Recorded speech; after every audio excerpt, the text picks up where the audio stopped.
আসসালামু আলাইকুম রহমতুল্লাহি ওবরকাতুহু।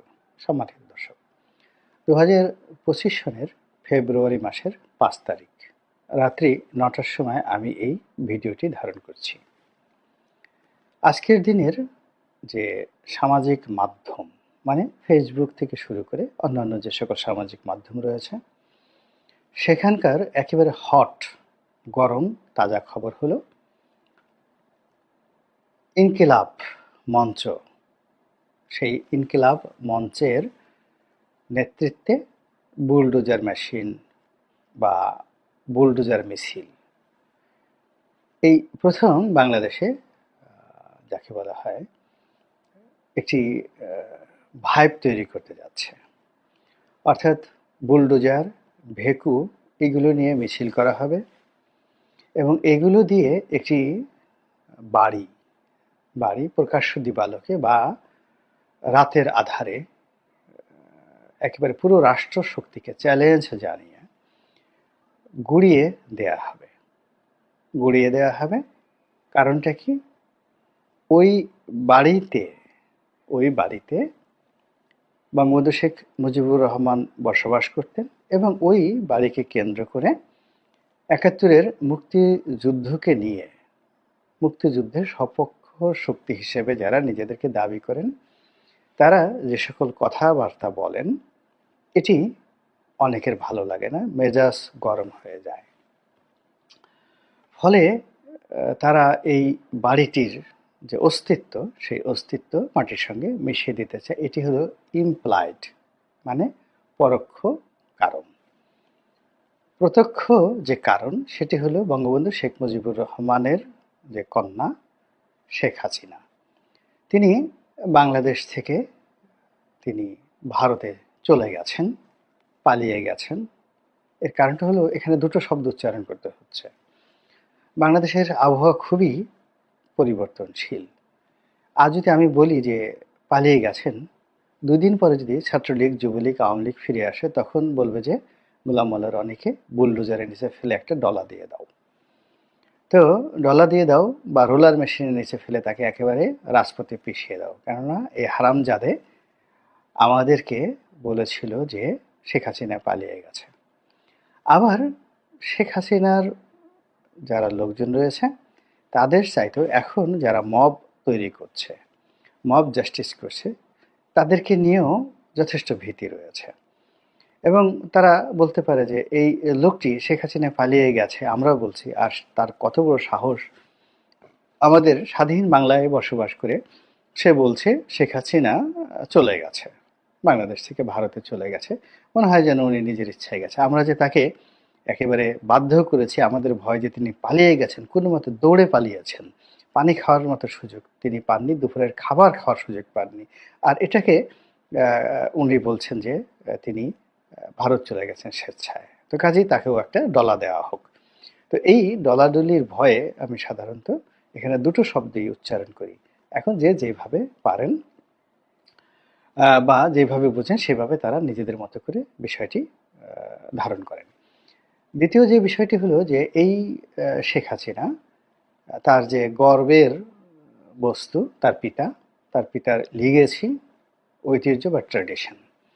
আর এই ধানমন্ডির যে ৩২ নম্বরের বাড়ি, এটাকে তিনি অ্যাজ এ মনুমেন্ট হিসাবে, তার ক্যাপিটাল হিসাবে তিনি গত ১৫টি বছর ব্যবহার করার চেষ্টা করেছেন। এটিকে তার মালিকানা থেকে তিনি একটা ফাউন্ডেশনের মাধ্যমে, একটা ট্রাস্টের মাধ্যমে এখানে একটি জাদুঘর প্রতিষ্ঠা করেছেন, যেটি এই মুহূর্তে সরকারি সম্পত্তি। তো সেই জাদুঘর প্রতিষ্ঠা করে ওখানে বঙ্গবন্ধুর স্মৃতি থেকে শুরু করে সব কিছু সংরক্ষণ করার চেষ্টা করেছেন। তো কাজেই শেখ হাসিনা চলে যাওয়ার পর এখন তাকে কষ্ট দিতে হবে, তাকে অত্যাচার করতে হবে, তাকে জুলুম করতে হবে এবং তিনি যেন জীবিত থেকে জীবনের যে কষ্ট, বেদনা যে কি, এই জিনিসটি যেন অনুভব করতে পারেন। এই কারণে ওই বাড়ির প্রতি শেখ হাসিনা বিরোধী যারা লোকজন রয়েছেন তাদের ক্ষোভ এবং ক্রোধ রয়েছে। ৩ নম্বরে যে জিনিসটি আমি অনেকবার বলেছিলাম, শেখ হাসিনা যখন ক্ষমতায় ছিলেন তিনি প্রচণ্ড দাম্ভিকতা নিয়ে বেগম জিয়ার বাড়িটি মাটির সঙ্গে গুঁড়িয়ে দিয়েছিলেন। তো আমি তখনই বলেছিলাম যে আগামী দিনে যখন তার ক্ষমতা থাকবে না, তখন এই ৩২ নম্বর যদি মাটির সঙ্গে গুঁড়িয়ে দেওয়া হয়, সুধার সাধনকে যদি, মানে শেখ হাসিনার স্বামীর বাড়ি, সেটিকে যদি মাটির সঙ্গে গুঁড়িয়ে দেওয়া হয়, এটি আশ্চর্য কোনো ঘটনা হবে না, এটি স্বাভাবিক ঘটনা। এখন সেরকম একটা পরিস্থিতি তৈরি হয়ে গিয়েছে, যদিও আমি মনে করি যে এই কাজটি করা সঠিক নয়, কিন্তু টিট ফর ট্যাট, অতীতে যে ঘটনাগুলো ঘটেছে, এখন ওই যে মনিউল রোডের যে বাড়িটি, যে বাড়িতে আহ, যাকে বলা হয় বেগম জিয়া ছিলেন, শহীদ প্রেসিডেন্ট জিয়াউর রহমান ছিলেন, তো ওটাও তো একটা লিখেছি। ওটাকে নিয়েও তো ইতিহাস আছে, ঐতিহ্য আছে, ওটিকে নিয়ে মুক্তিযুদ্ধের স্মৃতি আছে, ওটিকে নিয়ে গণতান্ত্রিক আন্দোলনের ইতিহাস আছে। ওটির প্রতি বাংলাদেশের ৩০ থেকে ৩৫% যারা বিএনপি করেন তাদের সিম্প্যাথি রয়েছে, এমপ্যাথি রয়েছে, বিশ্বাস রয়েছে, ভালোবাসা রয়েছে। তো সেটি যখন অশ্রু জলে মাটির সঙ্গে মিশে গেছে, এবং বেগম যে সাধারণত কখনো কাঁদেন না, কিন্তু ওই বাড়িটি যখন ভেঙে ফেলা হলো তিনি তখন অঝরে কেঁদেছিলেন। কাজেই বিএনপির সেই যারা লোকজন রয়েছেন তারাও কিন্তু শেখ হাসিনা চাচ্ছেন যে তিনি বেগম জিয়ার মতো কাঁদুন এবং আহাজারি করুন। আবার বেগম জিয়ার বাড়িতে যেভাবে বিল্ডিং তৈরি করে সেখানে বসতি স্থাপন করা হয়েছে, তো এখন সঙ্গতি কারণেই তারা বলতে পারে যে তাহলে সেই বঙ্গবন্ধুর বাড়িতে ৩২ নম্বরের বাড়িতেও ভবন নির্মাণ করে এই ৭১-এর যে কাউন্টার, এখন বিপ্লব বা নতুন যুদ্ধ, নতুন স্বাধীনতার যারা শহীদ রয়েছেন হয়েছেন, তাদের পরিবারকে ওখানে পুনর্বাসিত করা হোক। ১ বিঘা জায়গার উপরে যদি ২০ তলা বা ৩০ তলা বিল্ডিং করা হয়, সেখানে অনেকগুলো অ্যাপার্টমেন্ট হবে, তাদেরকে সেগুলো দিয়ে দেওয়া হোক। এগুলো সবই প্রতিহিংসা। এবং আজকের দিনে যে খবর সেটি হলো যে আজকে রাতে ওই বাড়ি বুলডোজার দিয়ে ভেঙে ফেলা হবে, ওই বাড়িতে আক্রমণ করা হবে, অথবা ওই বাড়ির দিকে বুলডোজার নিয়ে লোকজন এগিয়ে যাবে। কেন যাবে? শেখ হাসিনা একটা ভাষণ দেওয়ার কথা তিনি বলেছেন, যে তার ফেসবুক পেজ থেকে, তারপরে মানে আওয়ামী লীগের ফেসবুক পেজ থেকে বা ইউটিউব চ্যানেল থেকে তার সেই ভাষণ সরাসরি সম্প্রচার করা হবে। এখন এটি যদি করা হয় তাহলে হুমকি দেওয়া হয়েছে তিনি এই কাজটি করলে তার বাড়ি ভেঙে দেওয়া হবে। কাজে আমি এই মুহূর্তে, মানে ৯টার সময় এই কাজটি হওয়ার কথা, আর আমি এখন যেহেতু ভিডিও করছি, আমি জানি না যে আসলে সেখানে কি হচ্ছে, কি হওয়া উচিত, বা সেটার পরিণতি কি হবে। আমি শুধুমাত্র যে বিষয়গুলো বলছি সেটি হলো যে এই যে শেখ হাসিনা ভাষণ দেবেন, বা সেই ভাষণকে কেন্দ্র করে আপনি এই বাড়ি ভেঙে ফেলবেন, এটাতে আমি আপত্তি করি। আপনার যদি শক্তি থাকে, ইচ্ছা থাকে, জিদ থাকে, ক্রোধ থাকে, জিঘাংসা থাকে, তাহলে ৩২ নম্বরের বাড়িটিকে আপনি আলাদা করে ফেলেন। আলাদা করে আপনি আপনার মতো ভাঙেন, আপনি আপনার মতো ধ্বংস করেন। আপনি তো একটা সময় ওখানে আগুন লাগিয়ে দিয়েছেন, তো কি হয়েছে? নাথিং। তারপরে ওখানে ১৫ই আগস্টের দিন যারাই গিয়েছে তাদেরকে অপমান করা হয়েছে, লাঞ্ছিত করা হয়েছে। কি হয়েছে বাংলাদেশে? বাংলাদেশে আসলে ক্ষমতা যাদের হাতে থাকে তাদের বিরুদ্ধে সাধারণত মানুষ দাঁড়ায় না। আবার মানুষের যখন ক্ষমতা চলে যায় তখন তাদের দিকে কেউ ফিরে তাকায় না। এখন যারা ক্ষমতায় আছেন তারা যেকোনো কথা বলতে পারেন, যেকোনো কাজ করতে পারেন, কেউ আপনাদেরকে বাধা দেবে না। আবার কখনো যদি আপনাদের ক্ষমতা চলে যায়, আপনাদের উপর অতীতের যেকোনো সময়ের চাইতে গাণিতিক হারে জুলুম হবে, অত্যাচার হবে, এবং আপনাদের পক্ষে একটি উফ শব্দ করার মতো লোক পাবেন না। এটা হলো যাকে বলা হয় একটা সাধারণ আমাদের বৈশিষ্ট্য। কাজেই ৩২ নম্বর নিয়ে আপনার যদি ক্ষোভ থাকে, রাগ থাকে, এবং এমনকি সুধাসদন নিয়ে যদি আপনার রাগ থাকে, ক্ষোভ থাকে, আপনি হাতুড়ি দিয়ে একটা পিটিয়ে ভেঙে ফেলতে পারেন। বাস্তিল দুর্গে যদি পতন হতে পারে, সেক্ষেত্রে কেন ৩২ নম্বর বা সুধাসদন ভাঙা যাবে না? আপনি ভাঙতে পারেন স্বৈরাচারের প্রতিবাদী হিসাবে। আপনি যদি গণভবন ভাঙতে পারেন, গণভবনের ঐতিহ্য তো আরও বেশি। সেই গণভবন আপনি ভেঙে সেটাকে অ্যাবান্ডন করে সেটাকে আপনি যদি জাদুঘর বানাতে পারেন, তাহলে ৩২ নম্বর যে জাদুঘর, সেই জাদুঘরকে আপনি অনেক কিছুই বানাতে পারেন। কিন্তু এটাকে আপনি আলাদা রাখেন। কিন্তু শেখ হাসিনা ভাষণ দিলে আপনি এই বাড়ি ভাঙবেন। এই জিনিসটিতে আপনার যে দুর্বলতা প্রকাশ পাচ্ছে, সেই দুর্বলতা নিয়েই আমি মূলত আলোচনা করতে চাচ্ছি। আমার কাছে মনে হচ্ছে যে আপনি বা আপনারা যারা এই বাড়ি ভাঙতে চাচ্ছেন তারা শেখ হাসিনাকে ভয় পাচ্ছেন। এখন শেখ হাসিনার যে বাস্তব অবস্থা, তার দুটো বৈশিষ্ট্য প্রধানত আপনাদের কাছে রয়েছে যারা শেখ হাসিনা বিরোধিতাকারী। সেটি হলো শেখ হাসিনাকে আপনি ঘৃণা করবেন অথবা তাকে ভয় পাবেন। আর যারা শেখ হাসিনাকে ভালোবাসেন তাদের জন্য দুটো বিষয় রয়েছে, অর্থাৎ শেখ হাসিনার জন্য জীবন দেবেন অথবা শেখ হাসিনার জন্য দোয়া করবেন আবেগে আপ্লুত হয়ে।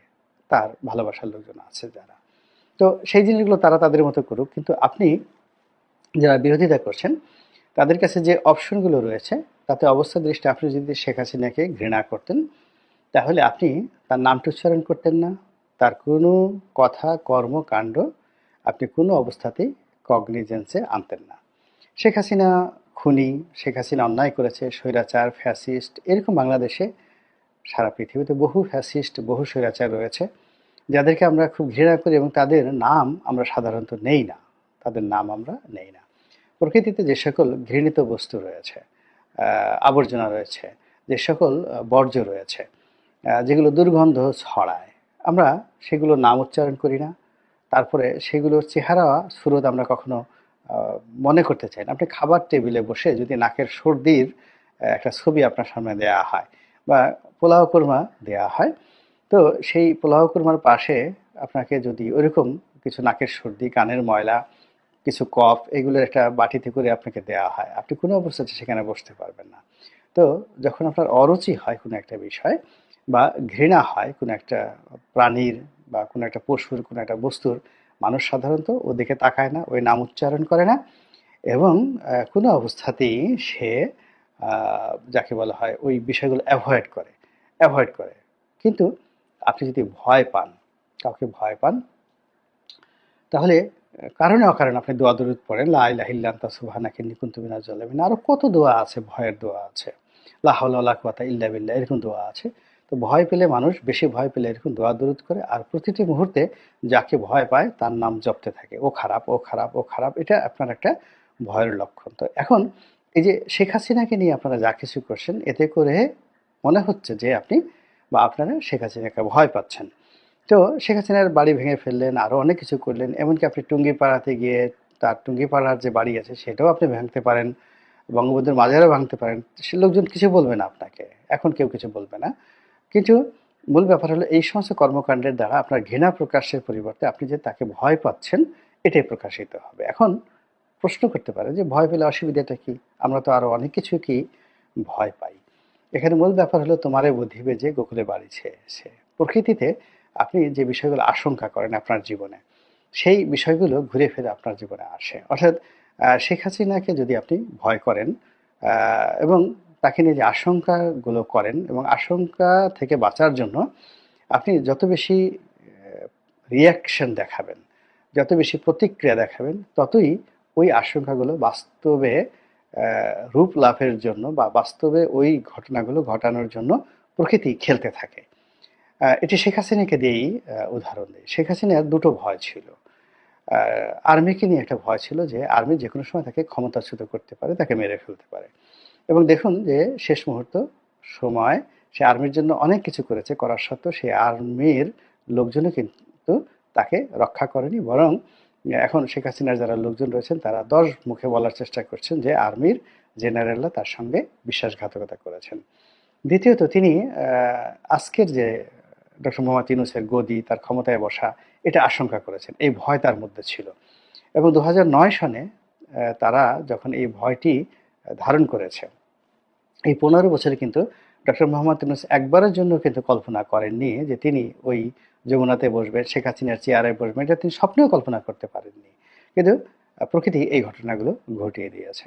তো কাজেই শেখ হাসিনা বাংলাদেশে আসবেন, এসে থাকবেন কোথায়, তার যদি সুধাসদন ভেঙে দেয়, বাড়ি ভেঙে দেয়, তাকে মানসিকভাবে বিপর্যস্ত হয়ে যাবে, সে হাউমাউ করে কান্নাকাটি করবে, কিন্তু ঘটনা তা না, এটি হিতে বিপরীত হবে। অর্থাৎ আপনি তার আগমন ঠেকানোর জন্য, তাকে ভেঙে ফেলানোর জন্য, তার ভয়ে আতঙ্কগ্রস্ত হয়ে তার প্রতি যত বেশি আক্রমণ করবেন, ও তত বেশি যাকে বলা হয় আপনাকে দংশন করার জন্য সে শক্তিমত্তা অর্জন করবে।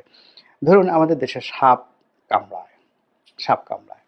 এখন সাপ মানুষকে ভয় দেখায় এবং সেই সাপের কামড়ে মানুষ মারা যায়।